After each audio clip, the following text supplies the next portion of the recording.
Tony Ferguson versus Michael Chandler. That was a that said a lot.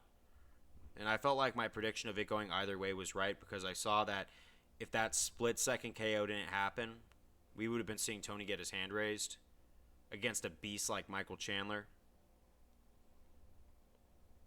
In fact, there's no shame in getting knocked out by Michael Chandler. Because anyone who wants to mock Tony Ferguson right now, you go sign on the dotted line to fight Michael Chandler and see what happens to you. Because I guarantee he lands something a lot less complicated and lands. And I guarantee you don't land a punch on Michael Chandler. Because Tony made it look like fighting Michael Chandler was a lot easier than it was for a round, didn't he? We had old style vintage El Kukui back. And I honestly congratulate Michael Chandler. I hope he has a great rest of a career at the UFC. He's definitely gone in and made a splash. He's definitely been in some wars, right? And that fight kind of was a war, whether you want to admit it or not. Tony had his moments, man. And honestly, I just want to say, from the bottom of the heart, thank you, Tony, for always looking out for the fans.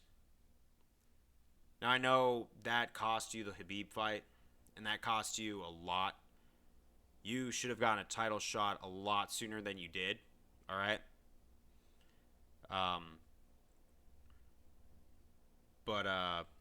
Yeah, the UFC gave you a raw deal, I feel. Because they treated you like dirt, man. And you pleased the fans, too.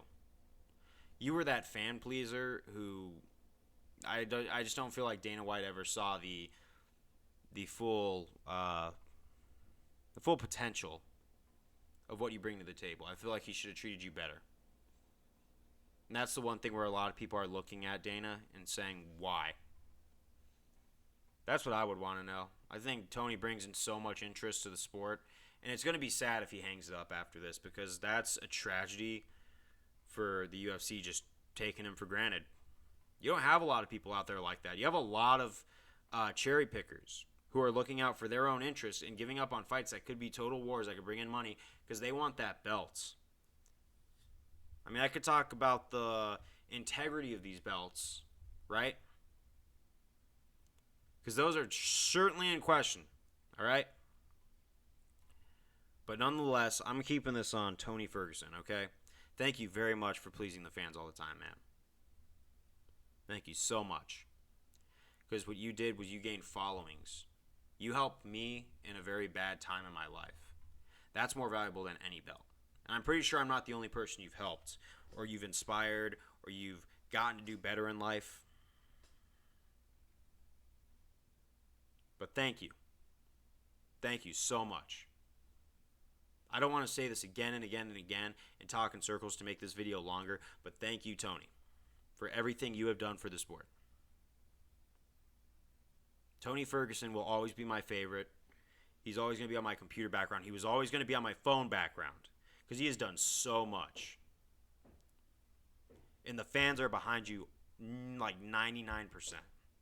There's that 1% of people who are just losers and haven't done anything with their life who are probably mocking you because they would never sign on the dotted line to fight Michael Chandler.